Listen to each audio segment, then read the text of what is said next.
नमस्कार, आप देख रहे हैं खबरदार। मैं हूं आपके साथ चित्रा त्रिपाठी। सबसे पहले खबरों को खबरदार के लेंस से देख लेते हैं। कश्मीर में अनुच्छेद 370 से कांग्रेस को कितना लगाव था, ये सब जानते हैं। लेकिन अब तो कश्मीर को अनुच्छेद 370 फ्री हुए 2 साल होने वाले हैं। लेकिन कांग्रेसी नेताओं में इस धारा को लेकर गजब की ललक है, जिसका इजहार कांग्रेस के वरिष्ठ नेता दिग्विजय सिंह ने किया है, वो भी पाकिस्तानी पत्रकार से। दिग्विजय सिंह ने पाकिस्तान को भरोसा दिया है कि कांग्रेस सत्ता में आएगी तो कश्मीर में अनुच्छेद 370 भी लौट आएगी। दिग्विजय सिंह के इस बयान का ऑडियो बीजेपी ने बम की तरह फोड़ा है, जिसकी गूंज से आज कैसे दिल्ली से लेकर श्रीनगर तक इसकी गूंज सुनाई दी, ये आपको दिखाएंगे और विस्तार से बताएंगे भी। अनुच्छेद 370 पर कांग्रेस को मिली डोज के बाद हम कोरोना वैक्सीन की डोज पर बात करेंगे। आपको याद होगा, थोड़े दिन पहले जब यूपी के 20 लोगों को गलती से वैक्सीन की 2 अलग अलग डोज लगा दी गई थी, तो सवाल उठा था कि क्या एक डोज कोवैक्सीन की और दूसरी डोज कोविशील्ड की लगाई जा सकती है। अब इस सवाल का जवाब मिल गया है। इसी महीने कनाडा और बहरीन जैसे देशों ने वैक्सीन डोज की मिक्सिंग को मंजूरी दे दी है। तो क्या भारत में मिक्स डोज को हरी झंडी मिलेगी? इस सवाल का भी जवाब आज हम आपको देने वाले हैं। क्या आपको पता है कि सरकार एम्बुलेंस पर 28% जीएसटी वसूलती है? इसका मतलब यह हुआ कि सरकार की नजरों में अब तक एक एम्बुलेंस और एक लग्जरी कार में कोई अंतर नहीं था, क्योंकि 28% जीएसटी के स्लैब में सिर्फ चुनिंदा लग्जरी आइटम्स ही आते हैं, जिनमें अब तक एम्बुलेंस भी शामिल थी।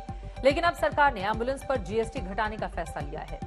साथ ही कोरोना महामारी में जीवन रक्षक दवाओं और उपकरणों पर भी जीएसटी की दरें घटा दी गई हैं, जिनके बारे में आज हम आपको बताने जा रहे हैं और सरकार से सवाल भी पूछेंगे कि ये फैसला लेने के लिए क्या अब तक कोरोना की दूसरी लहर के थमने का इंतजार किया जा रहा था। ये तमाम खबरें आप तक विस्तार से पहुंचाएंगे, लेकिन सबसे पहले लेकर चलते हैं आपको Kashmir.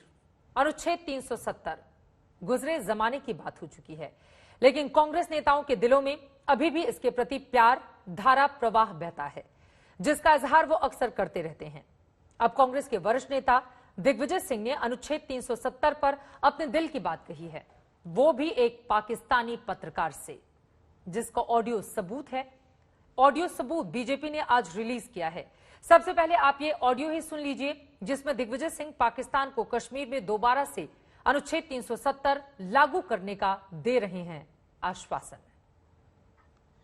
Democracy was not there in Kashmir when they revoked Article 370. Then Insaniyat was not there because they put everyone behind bars.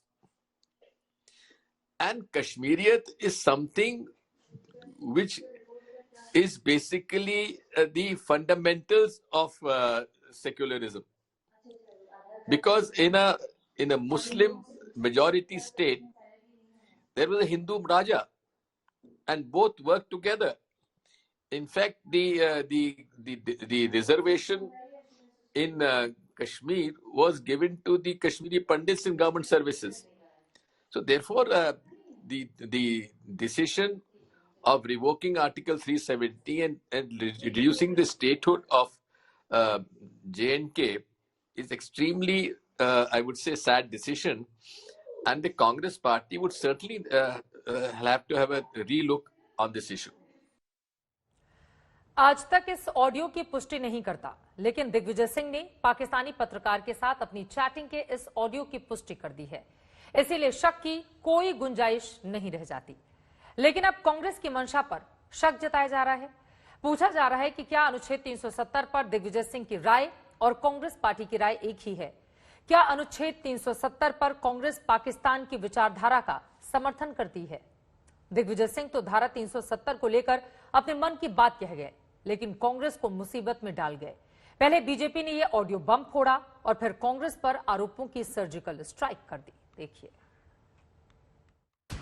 अनुच्छेद 370 के सभी खंड लागू नहीं होंगे। आप भी यूनाइटेड नेशन की मॉनिटरिंग लोग करते हैं, वहाँ एग्रेसिव ना हो, जान दे देंगे इसके लिए। क्या बात कर रहे हो आप? माननीय अध्यक्ष जी, ये वो लोग हैं जिनको कश्मीर की आवाम पे भरोसा नहीं है और इसलिए ऐसी भाषा बोलते हैं। हम वो हैं जिनको कश्मीर की आवाम पे भरोसा है। ये अगस्त 2019 की बात है, जब संसद में मोदी सरकार ने कश्मीर से धारा 370 के खात्मे का ऐलान किया था। जिसका सपना बीजेपी अपनी शुरुआत से देखती थी, उसे मोदी सरकार ने पूरा कर दिया था। ये कांग्रेस के लिए किसी बुरे सपने से कम नहीं था। कश्मीर से धारा 370 हटाए जाने के करीब 2 साल बाद अब एक बार फिर सियासत की चिंगारियां भड़कने लगी हैं। जिसके केंद्र में है कांग्रेस के वरिष्ठ नेता दिग्विजय सिंह का एक ऑडियो, जिसे बीजेपी ने जारी किया है। Is extremely, I would say, sad decision, and the Congress party would certainly have to have a relook on this issue. ये क्लब बोर्ड चैट ऑडियो है, जिसमें दिग्विजय सिंह एक पाकिस्तानी पत्रकार के सवाल का जवाब दे रहे हैं, जिसमें से बीजेपी जिन बातों को सबसे ज्यादा हाईलाइट कर रही है, उसमें पहली बात तो यह है कि दिग्विजय सिंह दावा कर रहे हैं कि जब कांग्रेस सत्ता में आएगी तो कश्मीर में आर्टिकल 370 को दोबारा बहाल करने पर विचार किया जाएगा। और दूसरी बात यह कि दिग्विजय सिंह धारा 370 को लेकर यह आश्वासन पाकिस्तानी पत्रकार को दे रहे हैं। अब बीजेपी सीधे सीधे और साफ साफ शब्दों में आरोप लगा रही है कि धारा 370 पर कांग्रेस का हाथ पाकिस्तान के साथ है। वो किस प्रकार से बाहर भारत के खिलाफ जहर उगल रहे हैं और किस प्रकार पाकिस्तान के साथ हां में हां मिला रहे हैं, वो हम सब ने आज टीवी चैनलों के माध्यम से सुबह से देखा हुआ है। कोई नई बात नहीं है। ये वही दिग्विजय सिंह है जिन्होंने पुलवामा हमले को एक दुर्घटना मात्र बता दिया था। आतंकवादी घटना बताने से भी वो कतरा रहे थे। ये वही दिग्विजय सिंह है जिन्होंने कहा था 26/11 तो आरएसएस की साजिश है, और किस प्रकार से उस समय पाकिस्तान को क्लीन चिट देने का प्रयास किया था। एक पैटर्न है। आप अगर डॉट्स को ज्वाइन करेंगे तो आप देखेंगे आज जो दिग्विजय सिंह जी ने कहा है, मुझे तो पूरा शक है कि ये पूरा का पूरा स्टेज मैनेज था। उस पत्रकार को दिग्विजय सिंह या कांग्रेस पार्टी के किसी बड़े नेता ने ही कहा होगा कि ये सवाल आप पूछना। ऐसा नहीं है कि उसने कोई रैंडम सवाल पूछ लिया। ये सब स्टेज मैनेज्ड होता है। ये टूल किट का हिस्सा है। दिग्विजय सिंह की क्लब बोर्ड चैट को हथियार बनाकर बीजेपी ने कांग्रेस पर सर्जिकल स्ट्राइक कर दी। गिरिराज सिंह ने कहा, पाकिस्तान ही कांग्रेस का पहला प्यार है और कांग्रेस ही पाकिस्तान को हथियाने में मदद करेगी। किरण रिजिजू ने कहा कि भारत की छवि को नष्ट करने और भारतीय सेना का उपहास करने के लिए पाकिस्तान और कांग्रेस के विचार समान हैं। बीजेपी ने संसद में नेता विपक्ष अधीर रंजन चौधरी की स्पीच का हवाला देते हुए धारा 370 हटाने पर कांग्रेस के विरोध को देश विरोधी तक बता दिया और इसके लिए सीधे सोनिया गांधी को जिम्मेदार ठहरा दिया। कहते ये इंटरनल मैटर है, हो गया। आपने एक स्टेट को मतलब बाइफर्केशन कर दिया, हो गया। लेकिन नहीं, लेकिन मेरा कहना है कि 1948 में जहां यूनाइटेड नेशंस की मॉनिटरिंग हो रहे हैं, वो क्या इंटरनल मामला है? नंबर 1। शिमला एग्रीमेंट, लाहौर समझौता हम लोग किए थे, वो क्या इंटरनल मामला थे? ये बायलैटरल। कुछ दिन पहले जयशंकर जी पोम्पियो जी को कहा कि ये हमारा बायलैटरल मामला है, आप इसमें दखल अंदाज मत करो। तो फिर उसके बाद भी क्या जम्मू कश्मीर इंटरनल मामला हो सकता है? ये तरह तरह की बात है। जब मैं जम्मू और कश्मीर बोलता हूं तो पीओ को इसके अंदर ही आता है। एक सेकंड भाई, सुनिए तो आप मुझे बोलने नहीं देंगे। आप मैं स्पष्ट करता हूं, माननीय मंत्री जी प्लीज। मैं जब जम्मू एंड कश्मीर बोलता हूं, माननीय सदस्य, इसलिए एग्रेसिव हूं कि जम्मू एंड कश्मीर के पीएको को आप भारत का हिस्सा नहीं मानते हो क्या? एग्रेसिव ना हो, जान दे देंगे इसके लिए। क्या बात कर रहे हो आप? एग्रेसिव होने की क्या बात कर रहे हो? जान दे देंगे इसके लिए। पार्लियामेंट में आदरणीय गृह मंत्री अमित शाह जी खड़े होकर आर्टिकल 370 के विषय में अपना वक्तव्य आरंभ ही करने वाले थे, तभी जो लीडर ऑफ ऑपोजिशन है कांग्रेस पार्टी की ओर से अधीर रंजन चौधरी, वो तुरंत खड़े हो जाते हैं, तत्क्षणात खड़े हो जाते हैं और खड़े होकर कहते हैं नहीं, ये चर्चा हम कैसे कर सकते हैं? ये तो बायलैटरल इशू है, ये आर्टिकल 370 तो द्विपक्षीय इशू है। उत्तराखंड का ले लीजिए। बीजेपी के ताबड़तोड़ आरोपों और हमलों के बावजूद दिग्विजय सिंह अपनी बात पर अड़े हुए हैं। उन्होंने आज तक से कहा है कि कांग्रेस ने कश्मीर से धारा 370 हटाए जाने का विरोध किया था। जम्मू कश्मीर के लोगों को विश्वास में लिए बिना जिस तरह धारा 370 हटाई गई, कांग्रेस उसके खिलाफ थी। लेकिन दिग्विजय सिंह के इस क्लियर स्टैंड से कांग्रेस ने कन्नी काट ली है। Digvijaya Singh vote club chat में पाकिस्तानी पत्रकार को जो आश्वासन दे रहे हैं वो कांग्रेस पार्टी का नहीं बल्कि दिग्विजय सिंह की निजी सोच है। कांग्रेस की बातों से ऐसा ही लगता है। यानी दिग्विजय सिंह को अपनी ही पार्टी में समर्थन हासिल नहीं हुआ, लेकिन कश्मीर में गुपकार अलायंस से समर्थन प्राप्त हो चुका है। फारूक अब्दुल्ला ने तो दिग्विजय सिंह को बधाई भी दी है। And I'm very grateful to Digvijay Singh ji. He has realized the sentiments of the people, as other parties of the nation who have also spoken about it. And they are very clear about it, that what you have done, you are losing the will of the people for the nation. And I think he has done well, and I welcome it heartily, and I hope that the present government will look into this again and try and win the heart of the people of the state. Digvijay Singh के vote club chat को लेकर सियासत चल रही है, वो अपनी जगह है, लेकिन कई लोग तो ये भी कह रहे हैं कि दिग्विजय सिंह की बातों से कांग्रेस को जितना नुकसान हुआ उससे ज्यादा तो बीजेपी का ही फायदा हो गया है और बैठे बिठाए कांग्रेस को घेरने के लिए मुद्दा मिल गया है। हिमांशु मिश्रा और मौसमी सिंह के साथ आज तक ब्यूरो। अनुच्छेद 370 की बहाली को लेकर दिग्विजय सिंह ने अपने दिल की बात तो कह दी, लेकिन क्या ये कांग्रेस के मन की भी बात है? कांग्रेस ने फिलहाल दिग्विजय सिंह के बयान से किनारा कर लिया है, लेकिन कांग्रेस को इस बात का जवाब तो देना ही चाहिए कि क्या अपने नेताओं के बयानों से वैचारिक तौर पर कांग्रेस को पाकिस्तान के साथ खड़ा होने में कोई ऐतराज नहीं है? क्या कांग्रेस को नहीं लगता कि ऐसे बयानों का इस्तेमाल पाकिस्तान भारत के खिलाफ हथियार के तौर पर कर सकता है? और क्या वाकई कांग्रेस में एक धड़ा जम्मू कश्मीर में अनुच्छेद 370 को दोबारा से बहाल करने के पक्ष में है? कांग्रेस को इन सवालों के जवाब देने चाहिए, क्योंकि जैसा बयान दिग्विजय सिंह ने दिया है वैसे ही बयानों के जरिए तो पाकिस्तान दुनिया भर में भारत की छवि को धूमिल करने का भरपूर प्रयास करता रहा है। और ये कोई पहली बार नहीं है जब किसी कांग्रेसी नेता ने अनुच्छेद 370 के बहाने पाकिस्तान की विचारधारा को प्रमोट किया हो। पहले भी कई नेता कश्मीर के मुद्दे पर पाकिस्तान के मन की बात कहते रहे हैं।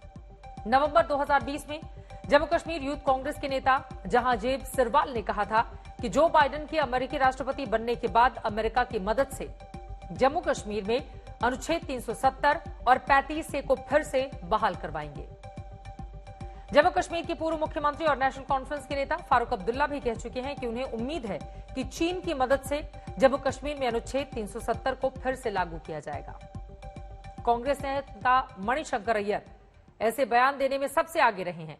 वो तो मोदी सरकार को हटाने के लिए पाकिस्तान से मदद करने तक की गुहार लगा चुके हैं, जिसे सुनकर पाकिस्तान न्यूज चैनल के एंकर भी हैरान रह गए थे। वर्ष 2015 में पाकिस्तानी न्यूज चैनल को दिए गए इंटरव्यू में मणिशंकर अय्यर ने क्या कहा था, इसका एक अंश आपको दिखाते हैं। क्या करने की जरूरत है इंडिया पाकिस्तान को ताकि ये पैसे खत्म? पहले तो मोदी को निकालो, पूरे मोदी को नहीं तो बात आगे बढ़ने वाली नहीं है। और जब भी बात तो आगे बढ़ती है, नहीं, आप ISI से कह रहे हैं, किससे कह रहे हैं कि मोदी को निकालो? आपने निकाला है? नहीं, मेरा ये कहना है कि हमें 4 साल और इंतजार करना होगा। ये सब बड़े ऑप्टिमिस्टिक है कि मोदी साहब के रहते हुए हम आगे बढ़ सकते हैं, मुझको नहीं लगता है। कश्मीर में अनुच्छेद 370 हटाए जाने का विरोध करने में कोई बुराई नहीं है। हमारे देश में सभी को अभिव्यक्ति की आजादी का अधिकार मिला हुआ है, संविधान ने दिया है। लेकिन जब इस संवैधानिक अधिकार के बहाने पाकिस्तान को समर्थन देने वाली बयानबाजियां की जाएंगी तो सवाल तो उठेंगे ही, और कांग्रेस से पूछा भी जाएगा कि जब संयुक्त राष्ट्र, अमेरिका, रूस, चीन तक ने अनुच्छेद 370 पर पाकिस्तान की नहीं सुनी तो कांग्रेस नेता दिग्विजय सिंह को आखिर क्या पड़ी थी जो उन्होंने पाकिस्तान को अनुच्छेद 370 दोबारा लागू करने का दिलासा दे दिया। सच ये है कि ऐसे बयान पाकिस्तान को भारत के खिलाफ बोलने का मौका देते हैं। चलिए आगे बढ़ते हुए अब बात बीजेपी के मिशन की कर लेते हैं। 2022 की दिल्ली की सियासी गलियारों में इन दिनों केंद्रीय मंत्रिमंडल में बदलाव की चर्चा लगातार गर्म खूब हो रही है। कल प्रधानमंत्री नरेंद्र मोदी, गृह मंत्री अमित शाह और पार्टी अध्यक्ष जेपी नड्डा की मैराथन बैठक भी हुई थी। प्रधानमंत्री मंत्रालयों की समीक्षा में जुटे हुए हैं। उधर यूपी के सीएम योगी आदित्यनाथ दिल्ली से वापस लौटकर लगातार बैठक कर रहे हैं। ऐसी अटकलें हैं कि दिल्ली के साथ ही साथ यूपी में भी कैबिनेट में फेरबदल हो सकता है। माना जा रहा है कि ये तमाम फेरबदल अगले साल होने वाले विधानसभा चुनाव के मद्देनजर हो रहे हैं। क्या है बीजेपी की रणनीति, इस पर आज तक की ये रिपोर्ट देखिए।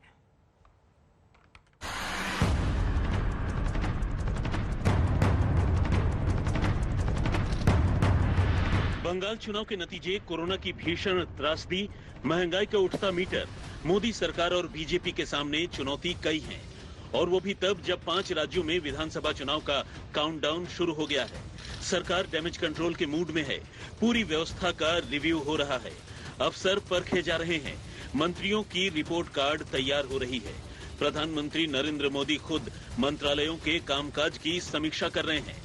सूत्रों के मुताबिक पिछले 4 दिनों से पीएम एक-एक कर मंत्रालयों के काम को परख रहे हैं। अब तक 18 मंत्रालयों की समीक्षा की गई है।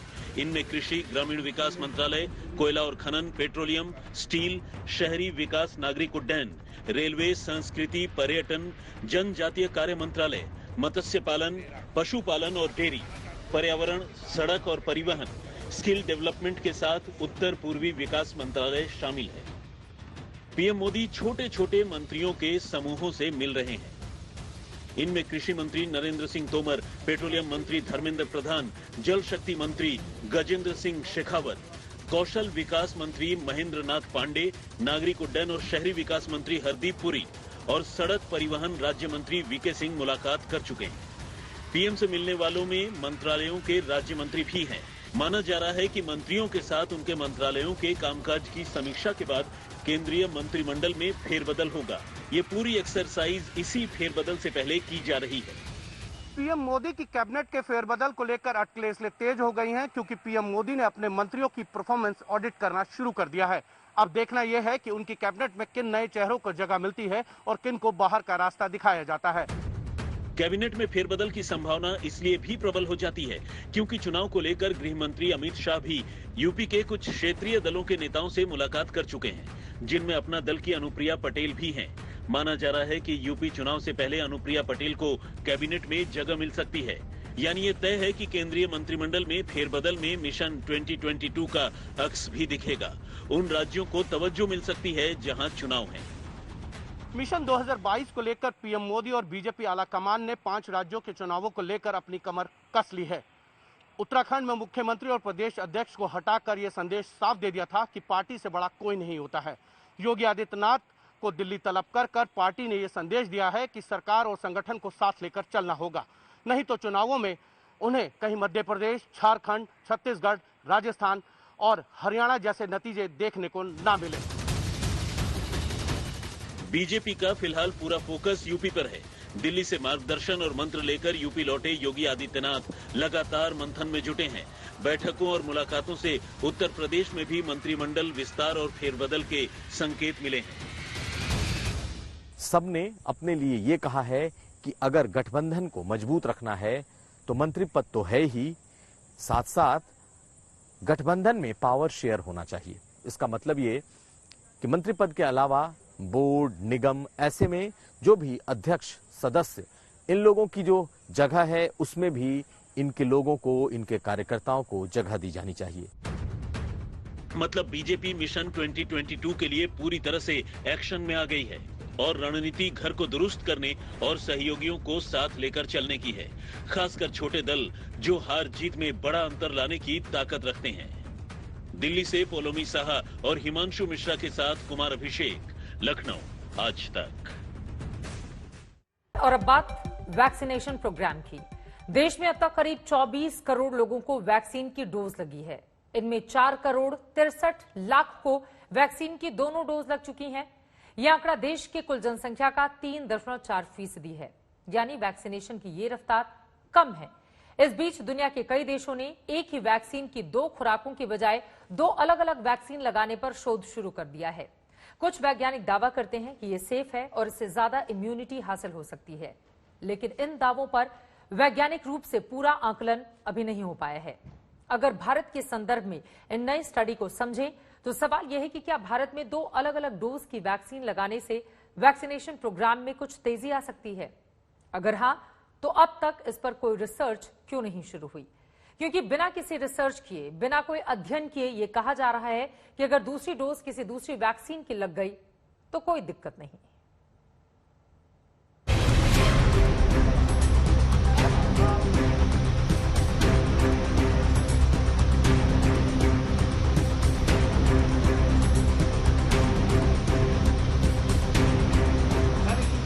देश के वैक्सीनेशन अभियान में अभी ये प्रोटोकॉल है कि दोनों डोज एक ही वैक्सीन की लगनी चाहिए।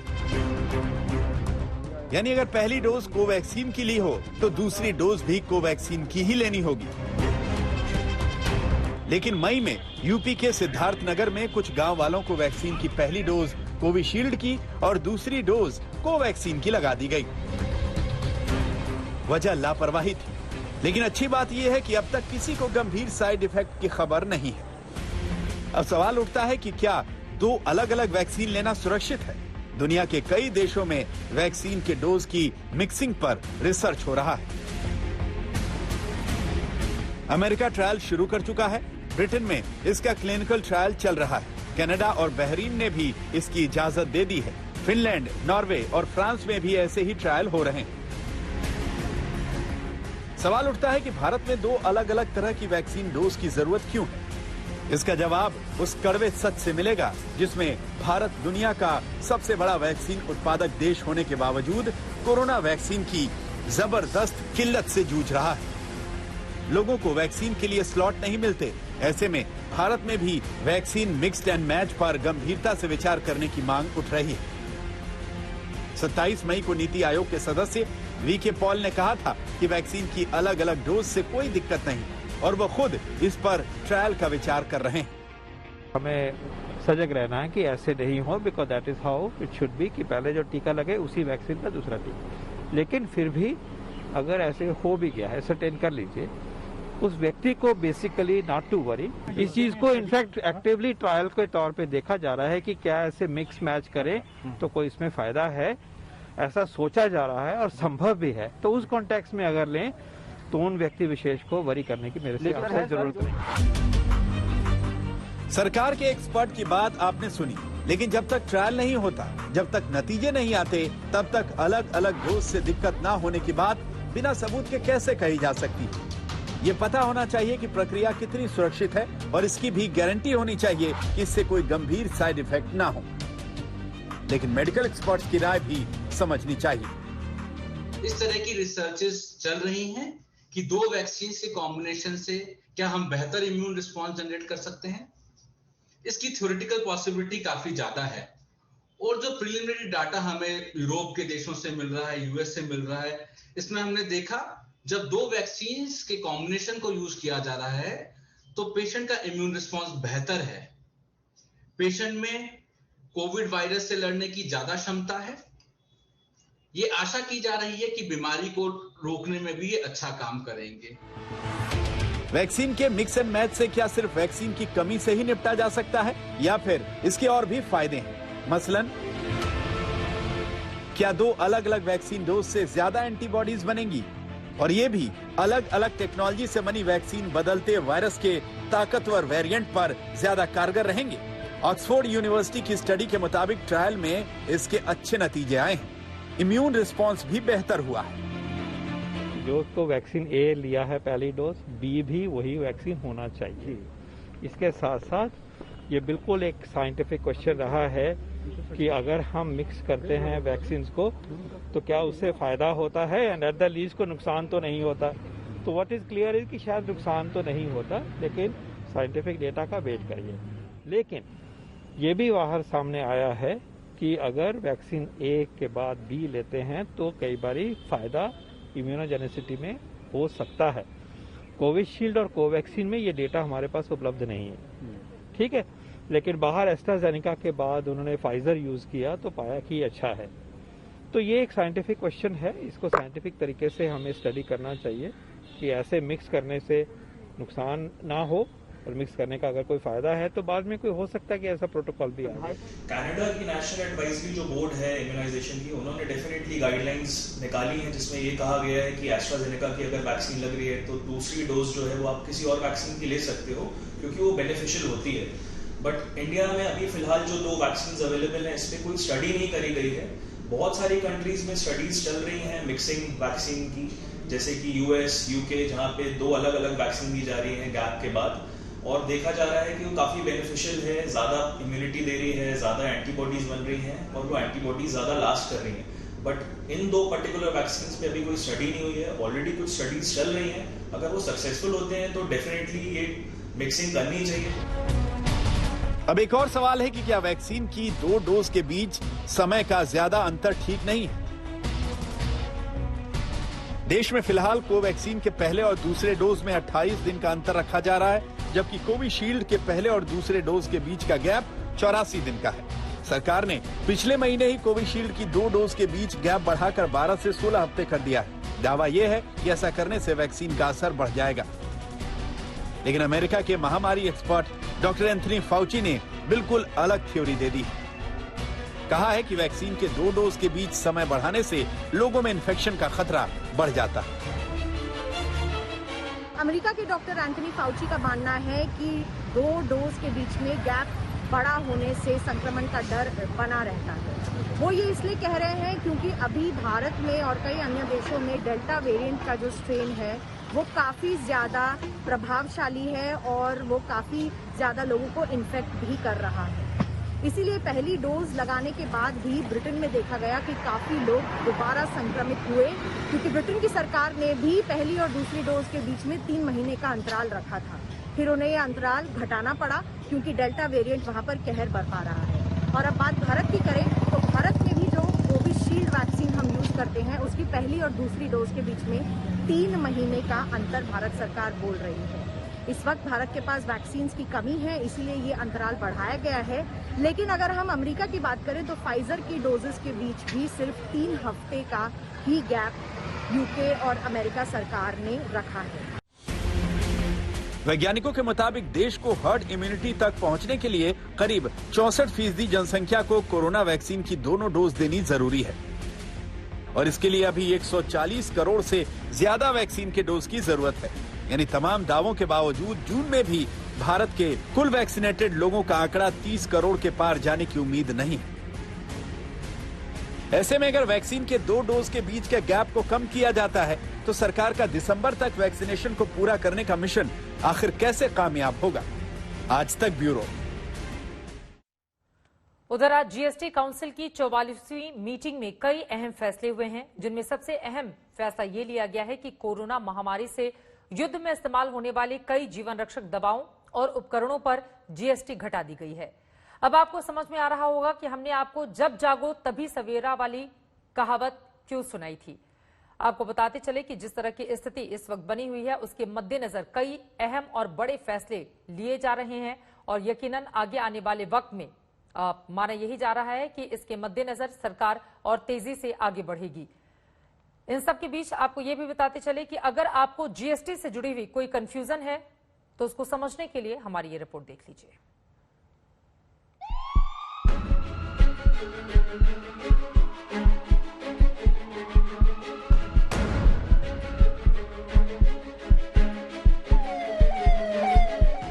देश में कोरोना की पहली लहर के बाद दूसरी लहर भी आकर जाने वाली है और अब सरकार को कोरोना से बचाने वाले और इलाज में इस्तेमाल होने वाले उपकरणों और दवाइयों पर जीएसटी घटाने का वक्त मिल गया है। There are 4 categories: medicines, oxygen generation equipments, testing kits and other machines. 4th, other COVID-related relief material. So the taxes on these were considered and GOM suggested altering the rates. In none of them has the GOM recommended for an increase in the rates. Existing rates or further bring them down. Corona की दूसरी लहर के दौरान oximeter कई गुना ज्यादा दामों पर खुलेआम बिकता रहा। सबने देखा रेमडेसिविर दवा के सौदागर मोटा मुनाफा कमाते रहे, सबको पता है। लेकिन अब जब कोरोना काबू में है तो सरकार ने इसके इलाज से जुड़ी चीजों पर जीएसटी घटाया है। ऑक्सीमीटर पर 12% से घटकर 5%, हैंड सैनिटाइजर पर 18 से घटकर 5%, वेंटिलेटर पर 12 से घटकर 5%, रेमडेसिविर पर 12 से घटकर 5%, मेडिकल ग्रेड ऑक्सीजन पर 12 से घटकर 5%, ऑक्सीजन कंसंट्रेटर पर 12 से घटकर 5%, थर्मामीटर पर 12 से घटकर 5%, high flow nasal cannula device पर 12 से घटकर 5% और कोविड की रैपिड एंटीजन टेस्टिंग किट पर 12 के बजाय 5% जीएसटी लगेगी। साथ ही ब्लैक फंगस की दवा टोसिलोजुमैब और इंजेक्शन एम्फोटेरिसिन बी पर जीएसटी 5% से घटाकर 0 कर दी गई है। ये वो सारी चीजें हैं जिसकी कोरोना काल में डिमांड इतनी ज्यादा थी कि सप्लाई कम पड़ गई थी। अब उम्मीद है कि लोगों को ऊंची कीमतों से थोड़ी राहत मिलेगी। एक बहुत ही क्लियर प्रोविजन है जीएसटी लॉ के अंदर जो ये कहता है कि अगर कोई रेट कट होता है या अगर कोई क्रेडिट इंक्रीज होता है तो जो भी कंपनीज वगैरह इसको मैन्युफैक्चर करती हैं they are bound to pass on the rate cut to the common public. ये एक प्रोविजन है जीएसटी के अंदर सेक्शन 171 जिसे एंटी प्रॉफिटियरिंग के नाम से जाना जाता है। तो उस प्रोविजन के अंडर सारी कंपनीज जो इस रेट कट की वजह से उनके दाम कम होने चाहिए वो उनको पास ऑन करना पड़ेगा। आपको जानकर हैरानी हो सकती है, हमारे देश में अब तक एम्बुलेंस पर 38% जीएसटी लगती थी। यानी अब तक सरकार की नजर में एम्बुलेंस और लग्जरी कार में कोई अंतर नहीं था। हर साल बारिश मुंबई वालों के लिए राहत कम और आफत ज्यादा लेकर आती है। अगले 2 दिन एक बार फिर से मुंबई पर भारी पड़ने वाले हैं। कल और परसों मुंबई में भारी बारिश का अलर्ट जारी किया गया है। 2 दिन तक मुंबई वालों को बहुत ज्यादा संभल कर रहना होगा।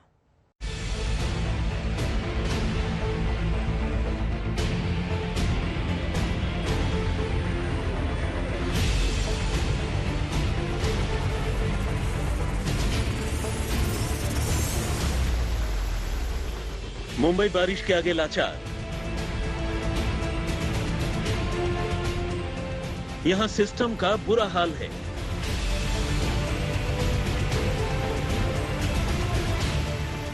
संकट के जिन बादलों ने मायानगरी में दस्तक दी है वो आगे मुश्किलों का पहाड़ बनकर बरसने वाले हैं। साउथ वेस्ट मॉनसून को मुंबई में दस्तक दिए अभी 100 घंटे भी पूरे नहीं हुए कि मुंबई शहर की रफ्तार थम गई। लेकिन ये तो महज ट्रेलर है, असली पिक्चर तो आगे आने वाली है। मौसम विभाग ने मुंबई में रेड अलर्ट जारी किया है। अगले 2 दिन में भारी बारिश की चेतावनी है। 13 और 14 जून को मुंबई के लिए ये बारिश बड़ी आफत साबित हो सकती है। बीएमसी ने लोगों के बीच और तटीय इलाकों में न जाने की चेतावनी दी है। बीएमसी का जो बॉम्बे कोस्ट है या कर्नाटक कोस्ट है जहाँ भी बहुत स्ट्रांग विंड है और इसकी वजह से जो है इस साल गर्मी नहीं है और ज़्यादा बारिश है। और ये मैं बोलना चाहता हूँ कि मई महीने का जो बारिश है सारा भारत में रिकॉर्ड तोड़ बारिश हुआ है। 121 ईयर्स में सेकेंड हाईएस्ट है। मौसम विभाग की चेतावनी आने के बाद बीएमसी अलर्ट पर आ गया है। शहर में आफत से निपटने के लिए युद्ध स्तर पर तैयारियां शुरू हो गई हैं।